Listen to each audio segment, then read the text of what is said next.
and welcome to a brand new video on Leo Brouwer's A Day in November. There are three main tips here that you're going to get, and they're going to correspond to the three main sections. I'm going to go through the fingerings and the left hand hacks as well as the right hand fingers as well. Everything that you need to get this piece up and running securely. Let's dive in and check out Leo Brouwer's fantastic Day in November. Alright, chords. First chord is A minor. Then we have A minor with a G in the bass, so your fourth finger doing the bass note. What happens between the next change is your third finger stays down as a guide. First finger goes up to the F, second finger goes to the C. So here we have D minor, which is then going to shift to C major with a G in the bass, and that is a full jump. We then get to C proper, so your first finger is going to stay down. Then we have an E minor, back to an A minor, E minor with a G in the bass, back to that D chord, but this time just with the third finger down, E minor, A minor. So where you can, try and keep your fingers down. So between the first bar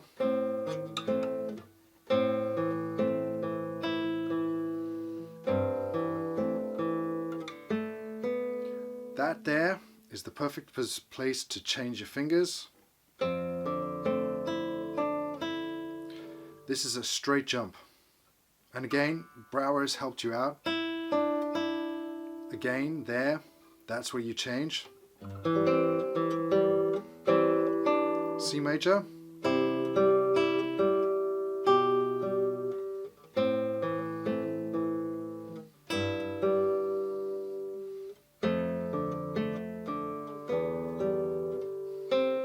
Okay, next section. So this is bar 9 and it's the dolce and expressive section.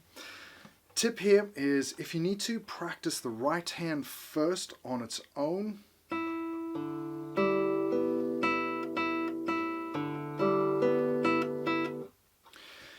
For the left hand though, it is that finger stays down.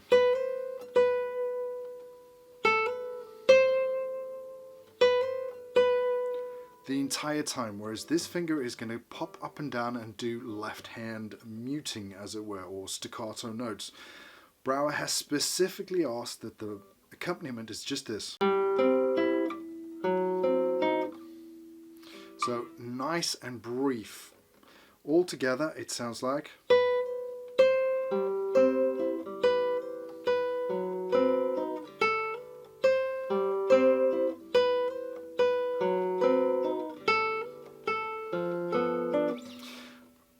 So that's the main tip there. Make sure that these notes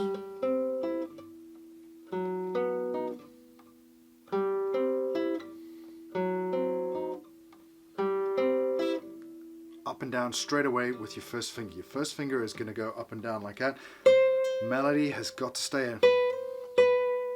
Melody hangs on the entire time, as sweet and expressive as you can, but also legato. Fingering wise, we have half bar at 5, half bar at 4, but with your second finger on a C. Same shape down at 3 for bar 14.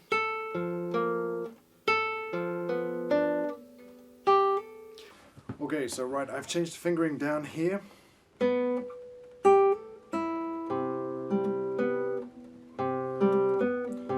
First finger C, third finger G, second finger B, not an open string,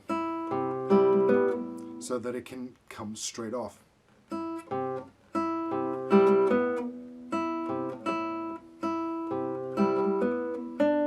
And then for the F, the same deal. First finger F, third finger C, second finger A, and all with your open E string. And then we get into this nice little hack here. So instead of doing a gliss up, and then it's the same shape.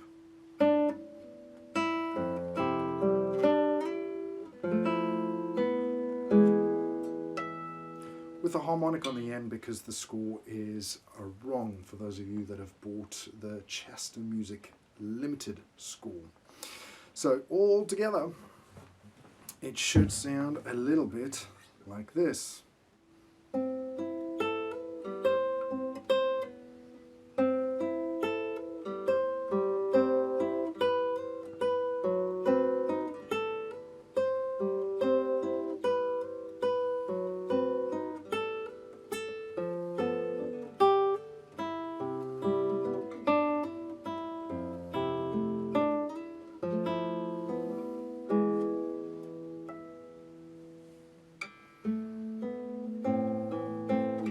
Back into the beginning. Okay, after the second time repeat, to get into the B section for this fantastic piece, we have a series of harmonics. So the harmonic node is your first finger pointing above the fret wire, not in between the frets, above the fret wire, and your third finger plucking.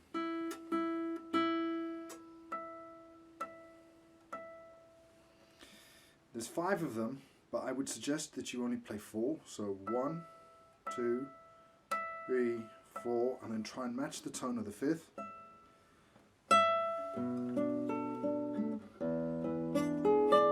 Before you get into the B section, which we will check out next.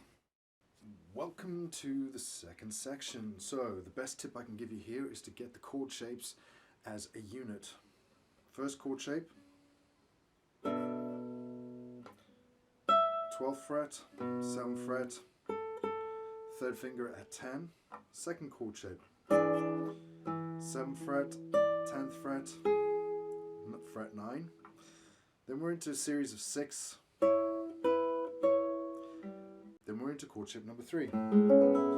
This should be familiar for those of you that have done etude number 6, because that's in there. Minor 7 flat 5. Again, if you've done any Villa-Lobos, you'll see that pops up a lot. And then E minor 7 with a sharp 6 in there. Octave. And then we're in, and then we're back to the beginning again. So this is the next sort of tricky bit here.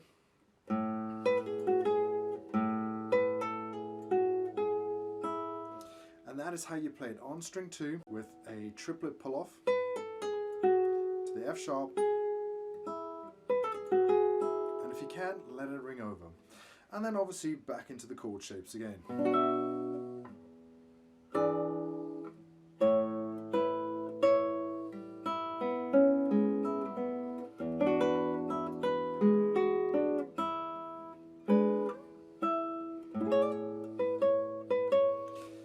We have the next triplet idea.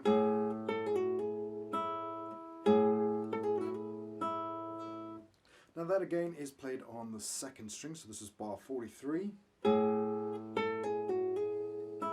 an open string underneath. Another thing just to note in the second section, if and when you can, use guide fingers. So between this chord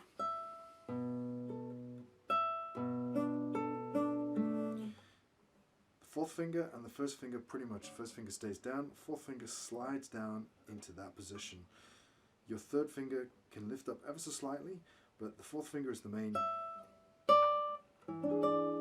And then your fourth finger stays on again and guides into the 6s. Right, for the next section, you can use fingers 1 and 2 so that you can guide up with finger 2 to the next chord. There is no guide, so off, open, and here we have fourth finger guiding again to do the octaves, and then your first finger stays where it is to do the 7th fret half bar. And that is it pretty much for that section. Are you enjoying this Leo Brouwer piece? If so, Consider hitting the like button and subscribing to the channel. There is more Brouwer goodness coming your way for classical guitar here on this channel. Let's check out the rest of A Day in November. The last couple of shapes are for turning the piece around. So we head into an A minor.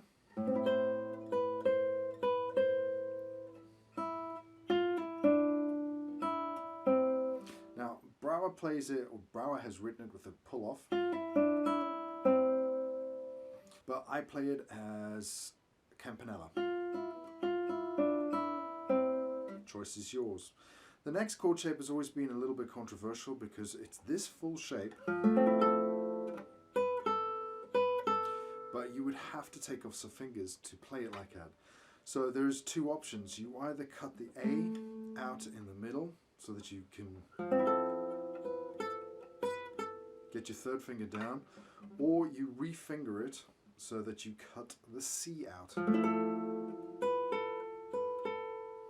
So option one, A taken out of that chord, and use your third finger, or even you could use your third finger on the F if you've got the space between your first and second fingers, or you re-finger the chord, drop in the C, barring across 7, and then you're into the next tagger. The next set of guides that really come into effect is from this bar 47. Fourth finger guides up to get to that wonderful lost B chord.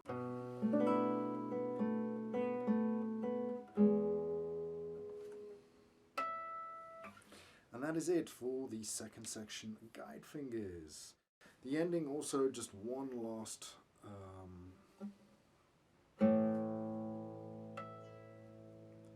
last note is a harmonic again. So make sure that all of the high notes in this piece are pretty much harmonics. And that is it for Leo Brouwer's A Day in November. Thank you very much for staying until the end. This has been a classicalguitarrocks.com production, and there are going to be more videos like this coming your way. So if you're enjoying this and you want more, consider jumping in and heading over to classicalguitarrocks.com and grabbing some 6-string inspiration for yourself. Have a great day.